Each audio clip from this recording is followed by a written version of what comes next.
Welcome back to Power Play. As we head into the final few weeks of the snap election campaign, we of course want to get a sense of where things stand with all the big political parties and how efficient their vote is. No one better to help us do that than our pollster of record here at CTV, Nick Nanos. He's also the founder and chief data scientist for Nanos Research. Nick, good to see you. Happy Thursday.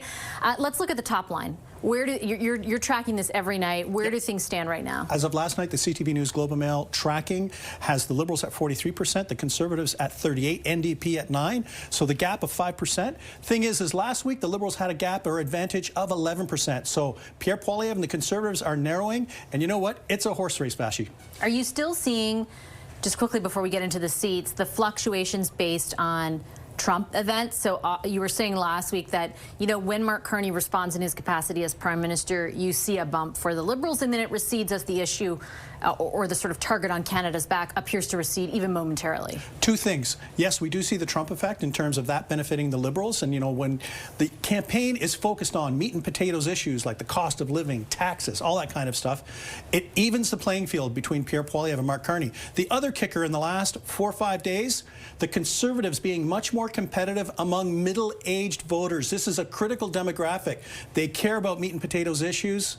They vote, and they're highly motivated. So that's good news for Pierre Poilievre. What do you attribute that to? Is it the so-called pivot to talking more about Trump, or is it something else? I think it actually is attributed to the focus on the economy and jobs and also dealing with Trump. What I'll say is the 1-2 punch. I think the reality is at the beginning of the campaign, Pierre Poilievre was a one-punch wonder. Now he's a two-punch wonder. Why don't we just say that? All right, let's talk about seats. And as of Sunday, your seat projections nationally, where are you kind of focused in? What should we know about this picture? Well, one of the critical things to remember is there's still over 50 seats that are too close to call. They're up for grabs. But, you know, you can see that the distribution of support is favoring the Liberals right now. Even though they're only 4 or 5 points ahead of the Conservatives, you know, they're converting more into seats because in the Prairie provinces where the Conservative bedrock is, they're winning that region by like 20 percentage points compared to the other regions where the Liberals are only ahead by 5 to 10. Let's go a little bit deeper into the regions, and we'll start with Ontario. In particular, both of the campaigns, the Conservatives and the Liberals there over the past 24 hours or so. Why is this such a competitive and important area electorally? Well, the Liberals have picked up steam in the province of Ontario. More importantly, their heartland, City of Toronto, has come back after kind of abandoning them. Remember the St. Paul's by-election? That was a significant setback, probably was part of the beginning of the end for Justin Trudeau. But, you know, check out the City of Toronto. Basically, all the seats at this point in time leaning towards the Liberals. Also, the Liberals doing well in the Mississauga, Bramptons, Oakville, Etobicoke all the way down. But the Liberals, the Conservatives, that is, still doing well in the greater burbs and north of Toronto. Is this a demographic thing? Is this an issue set thing? Cost of living versus Trump, age groups, what is it? I think a lot of this has to do with traditionally strong conservative areas that are in kind of smaller town, more rural setting, a little more affluent, and the Conservatives still doing well in there. But, you know, the thing is, at one point, the Liberals looked like they were completely falling apart when they were only at 20% nationally. But now, they're back in the driver's seat, at least in Toronto. The times they be a-changing. Let's move over to Quebec because we've got that important set of two debates. The first one will be French. The second one will be in English. What's happening in Quebec right now? Well, in Quebec, the dynamic is also with the Bloc Québécois. When we see that the Liberal numbers go down in the province of Quebec, that's usually good and has been good for the Bloc. And when we zoom into Montreal, the Liberals have been able to kind of regain support in the island of Montreal. You can see the NDP this week still have that one seat. Last week, it was too close to call, if you remember. But, you know, once we get to the South Shore and the North Shore, you can see the Bloc Québécois being stronger and the Liberals actually challenging the Bloc in a lot of these ridings. And when we move far, far, far west over to BC, they had spent quite a bit of time over the past week. They're all three campaigns at one point. What's happening here? Well, you know, if you look at the interior of BC and the coast, true blue all the way through. But when you zoom into the lower mainland, this is really probably explains why both Carney and Poilievre just came off a swing into British Columbia.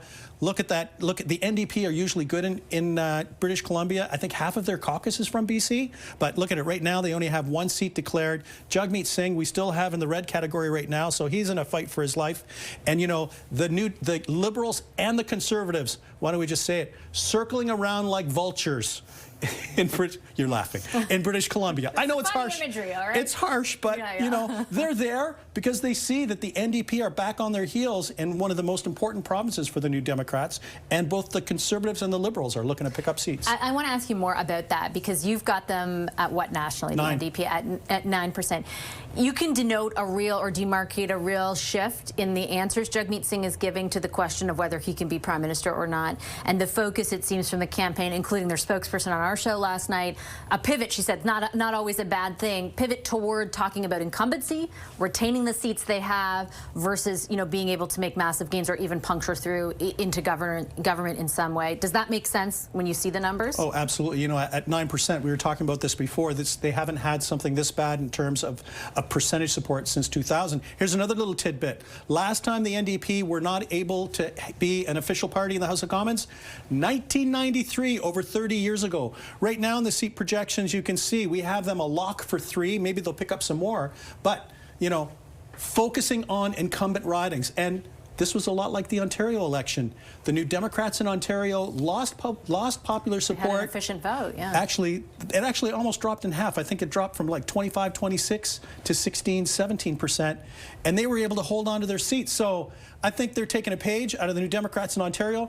It's a really good strategy. Not sure if it'll work. Last question, and it's kind of on the question of the day, or one of the main questions of the day on the campaign trail. So there's these Conservative supporters who have shown up to the rallies, kind of questioning whether or not to believe the polls, given how big a presence these supporters have at the rallies. So we're talking thousands of people, not something that we're used to seeing in Canada. How do you reconcile that with what we're seeing here? When I ask Conservatives behind the scenes on the campaign, their central point is essentially, when you look at the way the polls are modeled and the dependence on or the factoring in of previous election results, it's their sense that the Poilievre base is different than the Scheer and the O'Toole base, that it's wider in scope. It's not the quote-unquote Conservatives that you're used to seeing show up, and that they don't know how much that's missing out of the polling modeling, but they do feel it's a factor. How would you respond to that? Well, the Conservative spinners, I'll call them that, because they're not experts in this kind of stuff.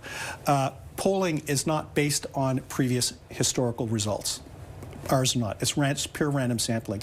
However, it makes sense how they feel. You know why, Vashi? Because at 38%, that's better than any Conservative candidate has done in recent memory since Stephen Harper. Base. Yeah, so they do have a bigger base. The rallies should feel bigger. But the thing is that in this bizarro election that we're living in, 38% is not enough to win an election. So, you know, for Pierre Poilievre, his number's great, but he needs more than 38 in order to defeat the Liberals when people are consolidating around the two frontrunners. Okay, great explanation. Nick, thank you so much. Nick Nanos is our pollster of record here at CTV, also the chief data scientist and founder of Nanos Research.